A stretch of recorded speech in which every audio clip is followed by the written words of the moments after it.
just when you think that things can get crazier, they indeed get crazier. And then when you reach that point, you're like, yeah, no, we're at peak capacity for crazy.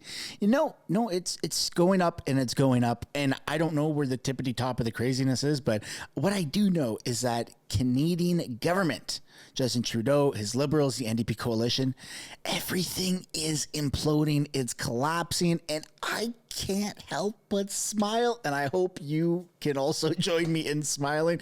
But first, before we get into the meat and potatoes of this video, which I promise you, you're going to want to stick around for the full thing, because we have Doug Ford in Ontario has literally said the words come out of his mouth. What is Trudeau smoking?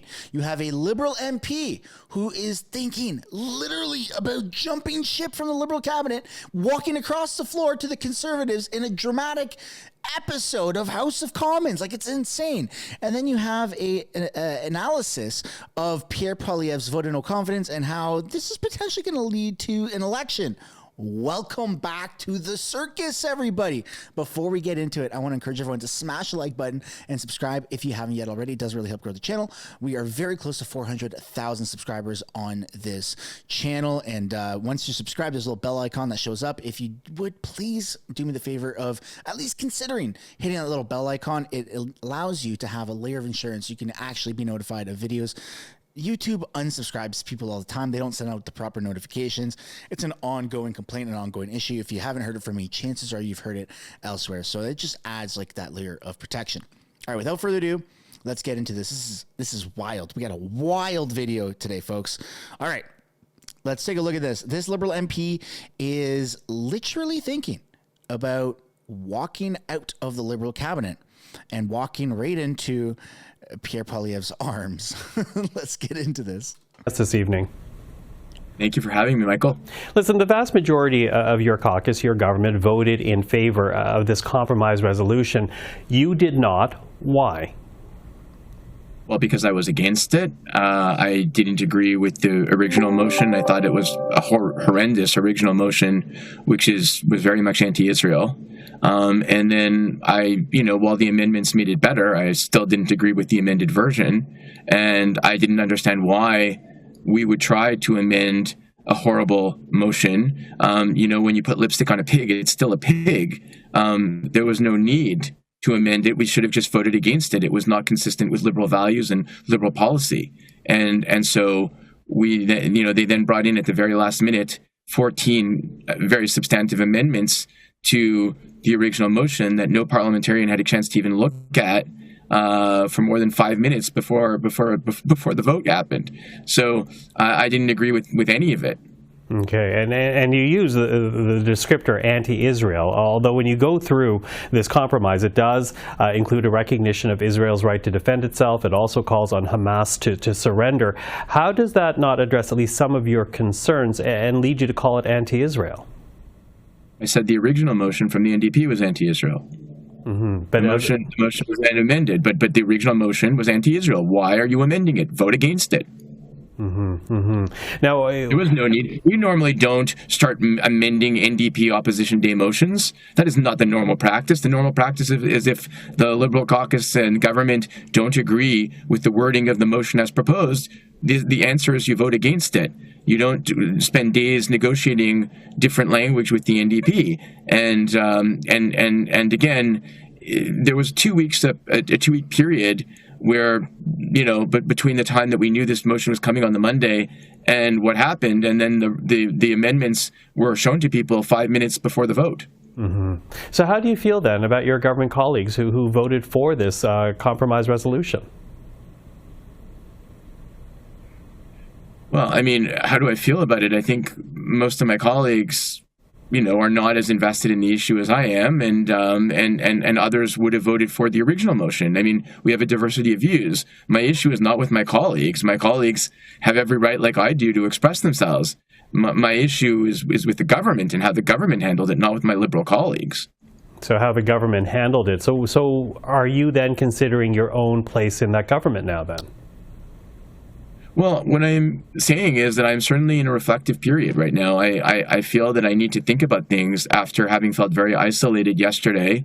I had very much made it clear that my position was we should vote against this motion, that it would be wrong for me to, to do anything other than that. When I ran in the 2015, 2019 elections, 2021, one of the core issues in my riding is support for Israel. The prime minister was at a synagogue in my riding in 2015 where he stated that there would be no daylight between our position and the Conservative Party position on Israel, except we wouldn't make it into a wedge issue in Canada's Jewish community. And now, to date, what you're seeing is the NDP and the Liberals are stopping all support to Israel. And I don't know, I'd like to know down in the comments if you agree or disagree with that. But more importantly, or I guess above and beyond the support that they're stopping to Israel, is they have recognized a government for Palestine. And that government is Hamas, I suppose, since they're the governing body, which I believe, if I'm not mistaken, has been recognized as a terrorist organization by the world. So good job, NDP and Liberals. You are literally shooting yourselves in the foot. And speaking of shooting yourself in the foot, we've got Premier Doug Ford, who has grown some gonads. He claims that the carbon tax, Premier Doug Ford slams Trudeau Liberals' claims for the carbon tax that benefits Canadians. I don't know what this guy is smoking up there, but it's not beneficial. It hurts people. I cannot believe that he has actually said this. And don't worry, I'm going to get to the guy who's going to raise this tax in a minute here up in Ottawa. And friends, we're standing shoulder to shoulder with you, urging our federal politicians to pass Bill C-234.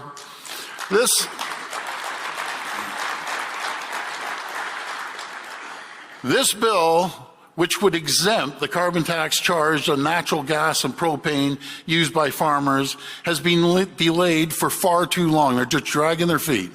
And with a federal carbon tax set to increase by a staggering 23% April the 1st, Bill C-234, 234, I don't even like that bill.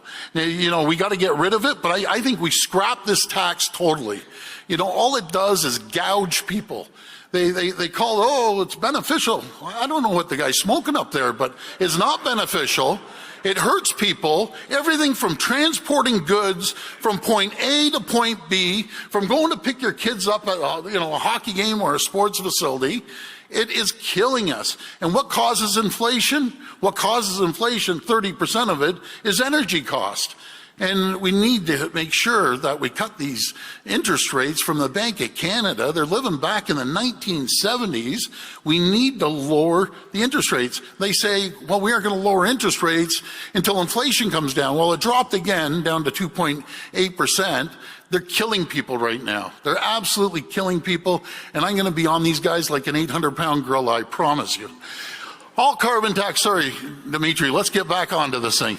All carbon tax schemes, they're absolutely awful. They take money out of people's pockets. They increase the cost of every product you produce. That's why here in Ontario, we're giving people a veto on carbon taxes. Last month, we introduced new legislation that will require future, I should say, hopefully there'll never be a future government, that will require provincial governments to hold a referendum before imposing a carbon tax scheme.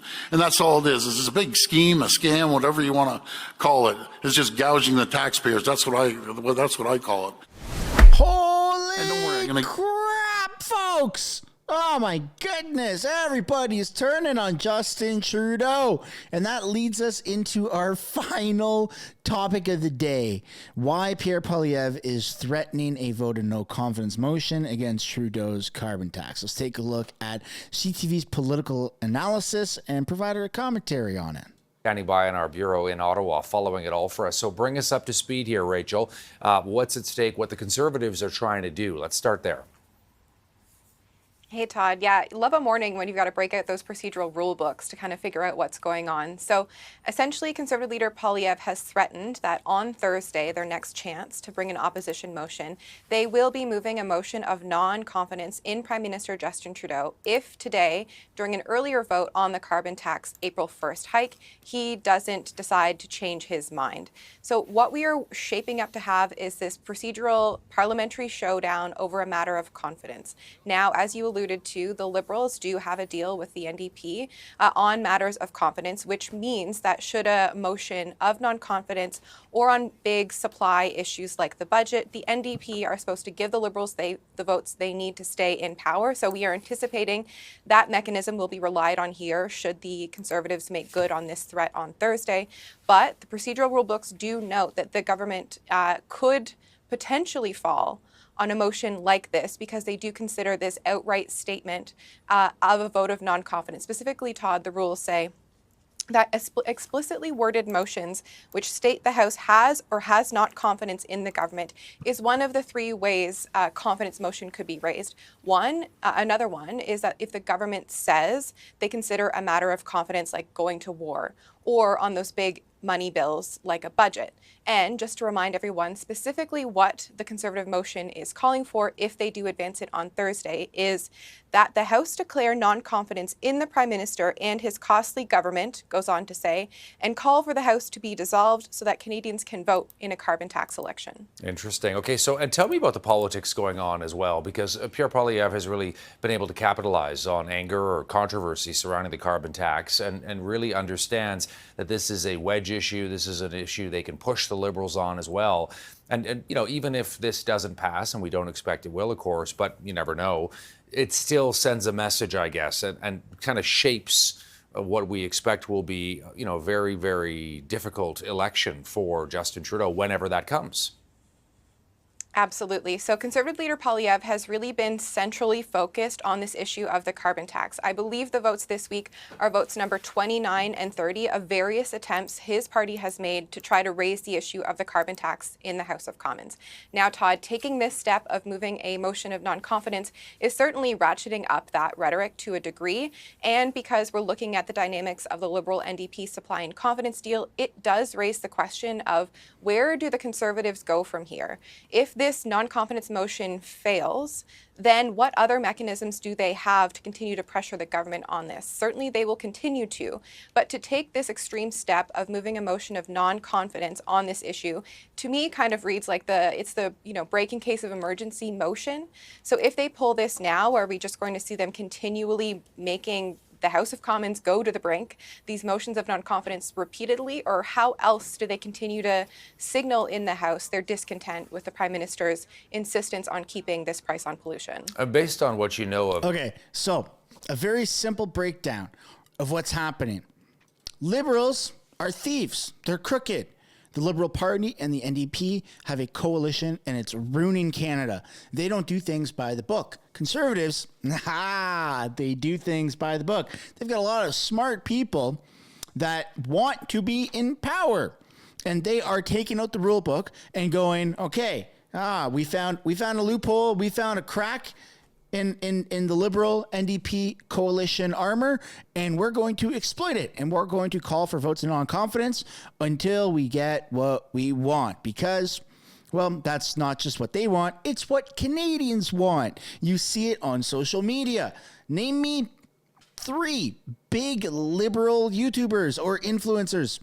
I'll wait not too long because I don't want to waste my time, nor do I want to waste yours. When you look at the polls, it's just showing Trudeau's at 1%. He's at 1% likelihood. The Conservatives, they're not playing around. They're showing that they mean business, and it's time that we actually give them that opportunity. But I'd like to know what you guys think down below in the comments. Do you think this is a silly game, or do you think that this can actually be pulled off? Because personally, I'm hopefully optimistic. I've said this since day one. I'm very optimistic about this entire process, and I think that the Conservatives can pull it off. I think we're going to see some big things happen today on Thursday when the video goes live. So, yeah, let's continue CTV's corrupt analysis here. of Jagmeet Singh and the New Democrats, Rachel. I mean, why would they side with the Conservatives on this? Well, it's going to be interesting to watch today, Todd, because there is a motion specifically from the Conservatives on whether or not that April 1st hike should come. There has been a past Conservative carbon tax oppo motion that the NDP did back. So we'll be watching to see how that vote shapes out today. But on another topic, the Liberals are still really working to try to make that two-party deal last. Later today, we're expecting to get electoral reform legislation satisfying a key part of that two-party deal. So certainly the NDP continue to say that they are making gains, making that agreement work for Canadians by securing various progressive policy planks. Another one of those is expected to come through later today. So there is that element of the government continuing to make good. So I do suspect the NDP will be keeping that in mind heading into this Thursday vote. Possible to call this whole thing something of a success for the Conservatives already, Rachel, because we're talking about it, media are talking about it, even if this motion really goes nowhere. It's definitely a strategy from the Conservatives to try to continue to ratchet up their level of opposition to this and taking this degree in a minority parliament here in Parliament where, anything can happen sometimes.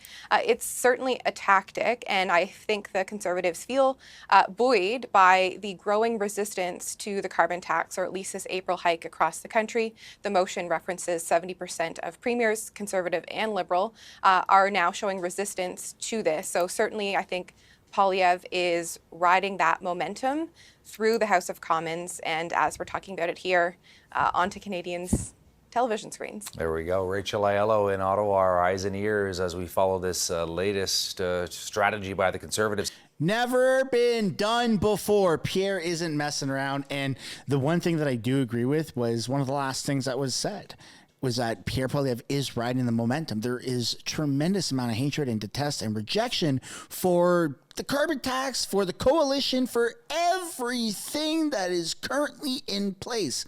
I'm feeling the effects of the carbon tax. You're feeling the effects of the carbon tax. I sure as shit don't want it to go up again on April 1st. And it's unfortunately not a sadistic joke, but it's the reality that all Canadians are facing. I have said this previously, that I go to the grocery store and I don't ever get a cart unless I go, with my family to Costco. But nonetheless, if it's just a quick in and out grocery trip, I don't get a cart. I sometimes get the handheld, little shopping carts or whatever, but I don't get a push cart, okay? I get a little basket. And sometimes I don't even do that. I carry groceries in my hands like I'm Oliver Twist, all right? And I'm walking out of that grocery store $150 poorer on average. In my hands, I can carry $150. And it's not piling over my head and I'm balancing it like a circus. I know that every single person, when they look at their grocery bill, they go, shit. Should I have gotten that?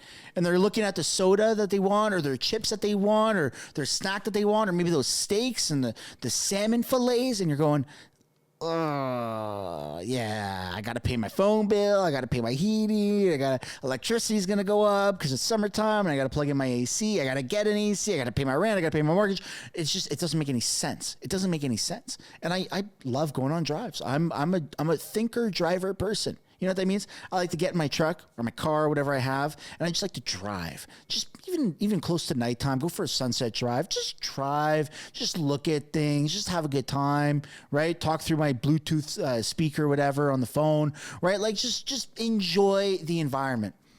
Yeah, no, I'm not doing that. I'm sitting at home thinking about driving, but I'm not driving because it is so damn expensive, and we need to put an end to this. And the only way we're going to do that is if this vote of no confidence actually turns into something legitimate. And I, again, am hopefully optimistic, but I'd love to know, enough about me, I'd love to know what you guys think down below. Are you hopefully optimistic? Do you think this is going to work? Let me know down below in the comments. Thanks so much for watching. Don't forget to give a like on the video if you haven't yet already. I hope you consider subscribing and turning post notifications on because it does help push the channel out further. We are competing with these schmucks here on screen with CTV, CBC, Global News, and we're doing a fantastic job. And that is all thanks to you guys, the community. So thank you very much for participating in the community. Thank you for coming back to the channel, and I hope to see you again on the next one. All right, until the next video. Bye for now.